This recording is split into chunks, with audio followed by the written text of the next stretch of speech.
Ele é tímido, mas conquista sua amiga do trabalho. Eu sou o tio Rock. Deixe seu like e bora. Tudo começa com uma mulher chamada Kujirai, que devora uma melancia ao acordar e em seguida vai direto no Marlboro. Então pega a cartela de cigarro e vai até a varanda fazer fumaça. Depois disso, Kujirai apanha sua bolsa e sai de casa, até que de repente ela passa perto de um comercial de TV que apresenta um produto chamado Terra Genérica. E com ela, as pessoas em teoria seriam capazes de arquivar todas as memórias humanas. E além disso, é dito que esses aparelhos podem oferecer juventude eterna e imortalidade para quem o possuir. Enquanto a repórter, ela vai até uma loja de roupas e escuta o dono do local dizendo que produtos ligados à terra genérica costumam vender bem mais do que outros tipos de mercadoria. E voltando ao apresentador do noticiário, ele confirma o que a repórter relatou. Afinal, iniciativas do novo governo de fato costumam chamar a atenção global. E além disso, muitos enxergam a terra genérica como o sonho idealizado de todos os humanos. Embora todos se animem com essa nova tecnologia, Kujirai apenas segue seu caminho até o trabalho, sem dar a menor bola para nada. E assim que chega por lá, ela é recebida por seu chefe, que a manda logo registrar sua folha na maquininha de ponto, pois do contrário, ela ficará atrás de Kudo, o outro colaborador da firma. Mas por falar nele, o sujeito surge por lá, atropelando ela e batendo sua folha na máquina antes da garota. Assim, vencendo a disputa, mesmo tendo aparecido mais tarde durante o expediente, Kujirai vai até Kudo entregar a relação de novos itens do dia. E de repente, ela comenta sobre a criancice que ele fez ao atropelá-la mais cedo, batendo seu papel na máquina antes dela.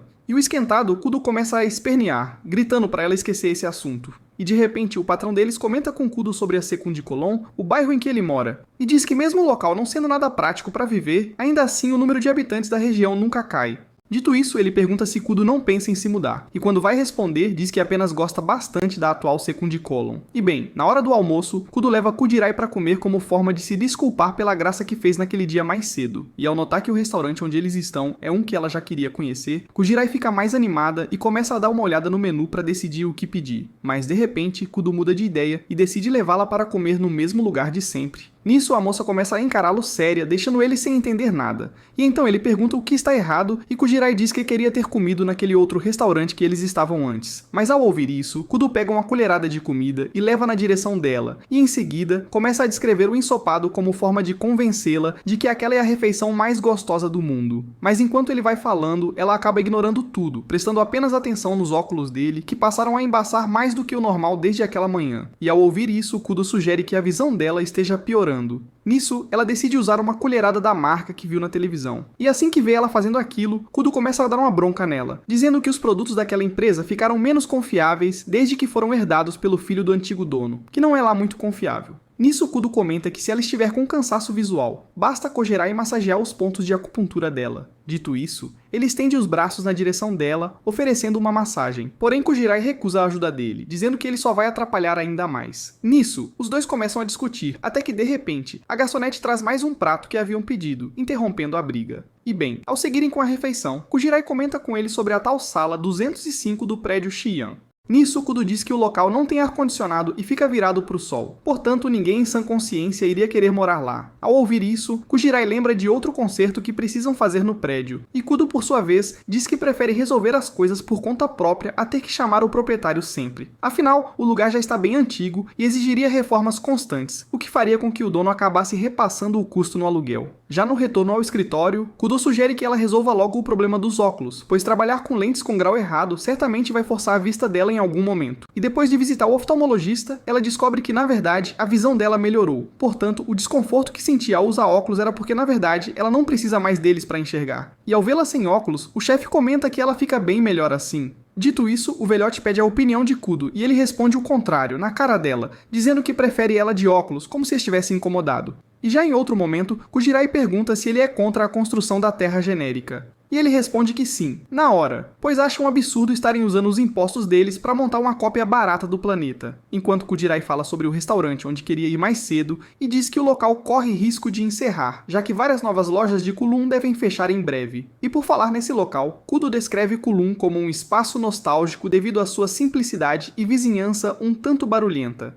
Para ele, todos esses detalhes tornam o lugar acolhedor, aconchegante. Portanto, ele compara o sentimento que tem por Kulum com o amor, e além dele, todos os outros moradores de Kulum compartilham esse mesmo apego que ele. Por isso, querem que o bairro permaneça igual e nunca mude. E quanto a Kudirai, ela diz que não vê nada de nostálgico naquela cidade, e em vez disso sente essa nostalgia ao olhar para Kudo. E ao perceber que disse algo um tanto suspeito, ela fica vermelha de vergonha e afirma que não queria ter falado nada do tipo. Porém, a reação de Kudo também não foi lá muito comum. E já no dia seguinte, Kudirai vai novamente à empresa usando óculos, o que deixa o chefe sem entender nada, já que ela mesma havia dito que não precisava mais deles. Porém, ela diz que não está acostumada a se ver sem óculos e por isso resolveu voltar a usá-los. E de repente, ao ver uma mancha no pulso de Kudo, ela fica preocupada com ele. Mas Kudo informa que tem o hábito de tocar números rabiscados nas paredes de Kulum, e por isso vive sujando a camisa. Ao anoitecer, os dois deixam a empresa e decidem parar juntos para comer algo, mas desta vez ele a leva a um restaurante diferente. Após saírem de lá, Kudirai quase passa mal, dizendo que não consegue comer mais nada naquele dia. Em seguida, eles vão até uma casa de chá que Kudo costumava frequentar há tempos. Lá, pedem um café gelado e recebem de cortesia uma fatia de melancia da casa.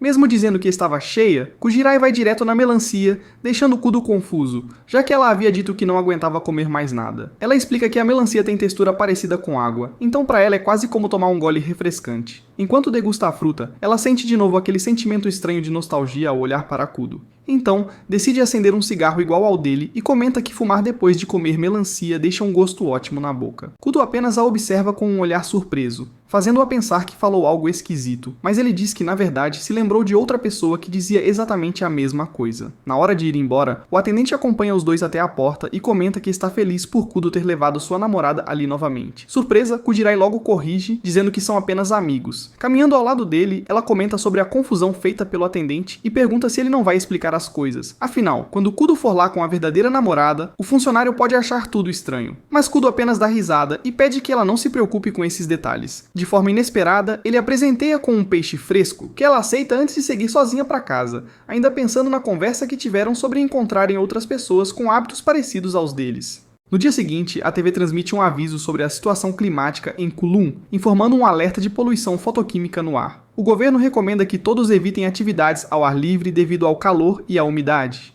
Enquanto isso, Kudirai vai até o quarto 205 do edifício e começa uma reforma. Ela inicia pela pintura, mas com o calor intenso, logo começa a suar muito. Mesmo assim, ao ver que uma das paredes ainda está por fazer, ela se esforça para terminar o trabalho. No momento em que se levanta para pintar a outra parte, sente tontura e acaba quase caindo, mas Kudo aparece na hora exata e a segura, evitando que ela se machuque. Kudo então se gaba por ter chegado no momento certo, dizendo que sempre aparece como um verdadeiro herói nas horas decisivas da história. Ele entrega um chá gelado para ela e pergunta por que está fazendo tanto esforço. Kudirai responde o mesmo que já havia dito antes, quer criar um ambiente agradável para os inquilinos. Kudo se sente tocado por isso, especialmente por ter sido uma das pessoas que influenciou essa decisão. Pegando o rolo de pintura, ele mesmo começa a pintar uma das paredes enquanto ela fica no canto, observando e tomando chá. Com um olhar baixo e sério, Kudirai percebe que sente algo mais forte por Kudo, muito além de uma simples relação de colegas de trabalho, mesmo que ele consiga tirá-la do sério com frequência. No dia seguinte, ao chegar no trabalho, ela vê Kudo dormindo e tenta acordá-lo. De repente, ele a puxa para cima dele e a beija, aparentemente por impulso. Ao abrir os olhos e perceber que beijava Kudirai, ele diz ter confundido ela com outra pessoa. Após o ocorrido, ele age como se nada tivesse acontecido, seguindo normalmente com a rotina, mas Kudirai fica pensativa, sem conseguir esquecer o momento.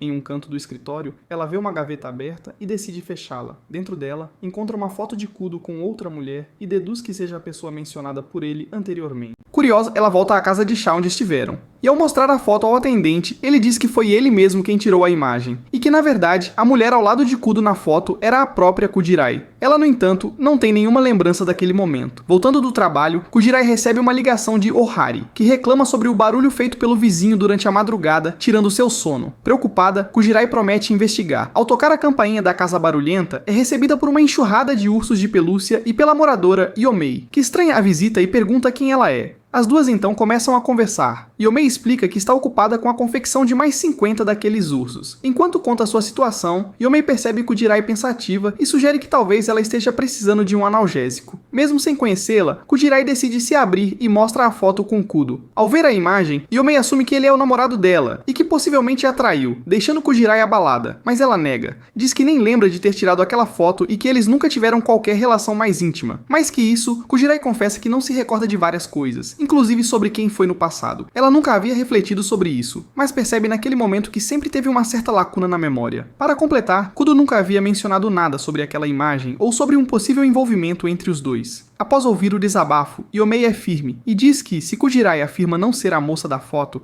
então é porque ela realmente não é.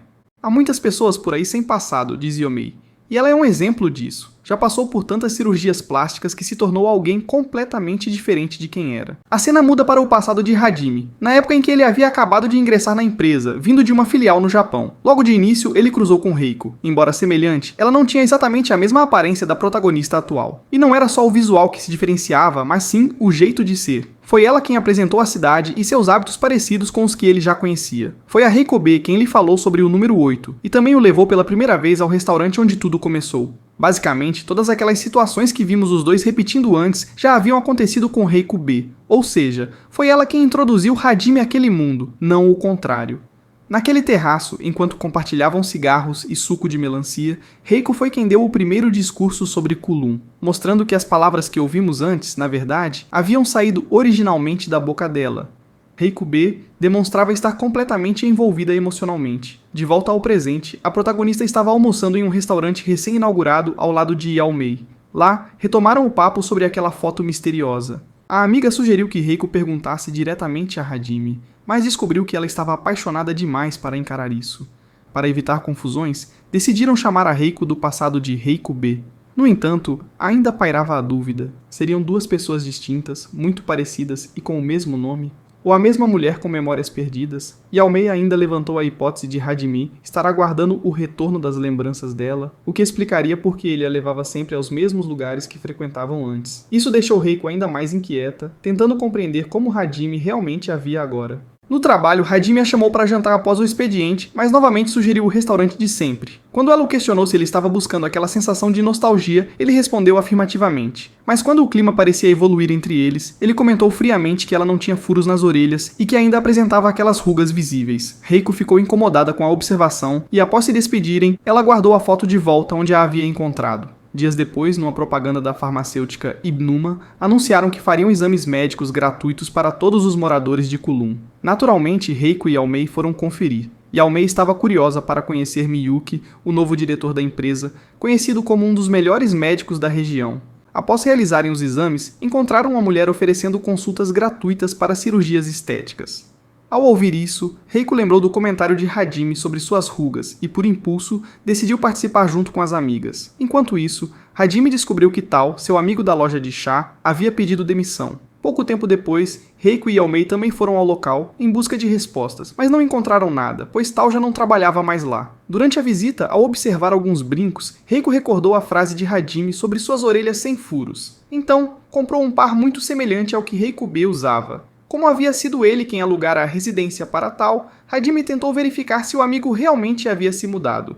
Mas, ao fazer uma busca, deparou-se com um erro estranho, algo completamente fora do comum. Nesse instante, Reiko apareceu. Ao vê-la, Hajime teve a impressão de reencontrar o amor da sua vida. Mas logo percebeu que algo estava diferente. Com expressão séria, disse para ela parar de fazer coisas inúteis. Após o expediente, Reiko foi até a casa de Yaomei, chorando, arrependida pelas decisões tomadas. A amiga a acolheu com carinho, assim ficou evidente o sofrimento dos dois. Hajime convivendo diariamente com alguém que lembra a mulher que amou, mas que não é ela, e Reiko mergulhada na confusão sobre sua própria identidade. Por isso decidiu preservar alguns pertences de Reiko B. No dia seguinte, no trabalho, Hajime pediu desculpas pela forma rude com que havia falado no dia anterior. No entanto, Reiko não aceitou tão facilmente e disse que só o perdoaria se ela pudesse escolher o local do próximo jantar.